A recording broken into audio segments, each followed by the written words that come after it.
Hello guys, आप सभी का वेलकम है क्विक स्टडी जियो चैनल पर। तो आज का जो टॉपिक है वो है United nation report on land degradation. ठीक है, तो ये रिपोर्ट क्या कहता है उसको जानेंगे।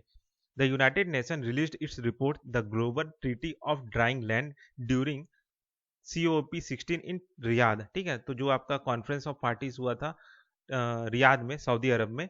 ठीक है, तो वहां पे ये जो है रिपोर्ट रिलीज किया गया था। ठीक है, the global threat of drying land. ठीक है, emphasising the growing threat of aridity to global agriculture system. ठीक है, मतलब एक तरह से जो सूखा फैल रहा है, ठीक है, उसका असर जो एग्रीकल्चर सिस्टम में, ग्लोबल एग्रीकल्चर सिस्टम में पड़ेगा, उसको एक तरह से इस रिपोर्ट ने दिखाया है। ठीक है, और इस रिपोर्ट को रिलीज किसने किया है? यूनाइटेड नेशन ने। तो इसमें हाईलाइट क्या है? ठीक है, यूनाइटेड नेशन का ये जो रिपोर्ट है, ठीक है, इसमें क्या क्या हाईलाइट किया है उन्होंने।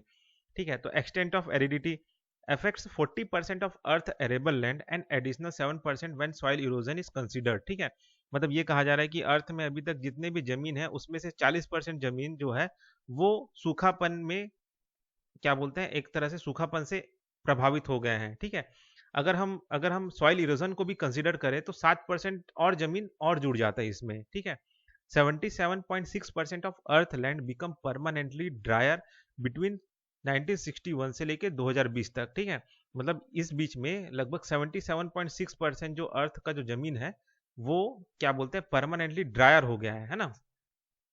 ठीक है, ये जो बात था ये एरेबल लैंड है, अर्थ एरेबल लैंड। ठीक है, पूरा अर्थ का लैंड नहीं बता रहा हूँ, है ना, इसको मत कंपेयर करना। ये 40% और 77%, ये 77.6% क्या है? ये पूरा अर्थ का जो जमीन है। ठीक है, और ये जो 40% है ये अर्थ में जो एरेबल लैंड है, एरेबल लैंड मतलब समझ रहे हैं, जहाँ पे खेती करते हैं। ठीक है, उपजाऊ जमीन, और जहाँ पे कुछ भी नहीं होता, डेजर्ट एरिया, वो है नॉन एरेबल लैंड।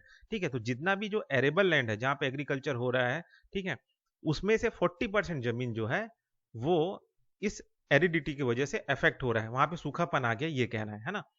अब क्लाइमेट चेंज का क्या इम्पैक्ट है?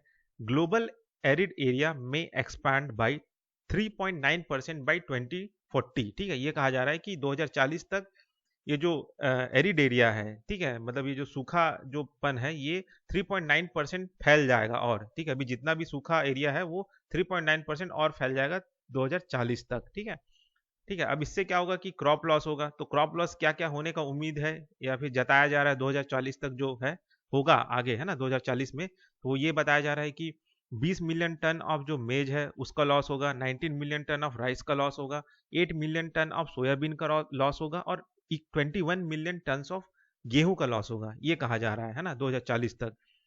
रीजनल इम्पैक्ट्स क्या क्या होंगे? सब सहारन अफ्रीका, वहां पे क्या होगा? Up to 22% of crop production may be lost by mid century. ठीक है, वहां पे लगभग मिड सेंचुरी तक 22% जो क्रॉप प्रोडक्शन है वो लॉस हो जाएंगे। केनिया में क्या होगा? Maize production could decline by 50% by 2050। ठीक है, 2050 तक वहां पे 50% जो है मेज का प्रोडक्शन जो है गिर जाएगा। ठीक है, और जो साउथ एशिया और नॉर्थ अफ्रीका में, वहां पे क्या इफेक्ट होगा?